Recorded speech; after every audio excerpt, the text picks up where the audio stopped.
Hi, I'm Keith Desserich. I'm with The Cure Starts Now.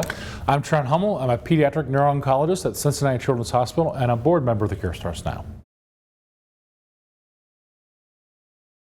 You talked about protocols. Let's talk a little bit about clinical trials then, too. With clinical trials, obviously the radiation, we've got a little bit of a standard of care going with the proton radiation. Right. But in chemotherapy, is there still a wide array of various types of trials or protocols that people should be aware of, or be watching out for? I think there are.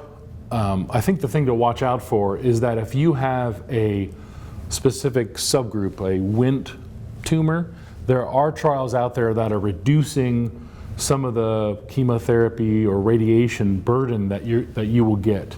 And that has to do with the prognosis and of that it. just You want to limit the long-term effects. Exactly. You want to limit the long-term side effects because the Wnt subgroup has such a good prognosis in general that is sort of the next step. Is there's a clinical trial right now that's being run for that. In other types of subgroups, and that's what really we're going for right now, is that you'll see probably in the next couple years specific trials that define eligibility, meaning am I eligible for a clinical trial? And they will say, well, you are if you have this subgroup. Okay. As opposed to clinical trials even 3-5 years ago where all you had to have was medulloblastoma, right?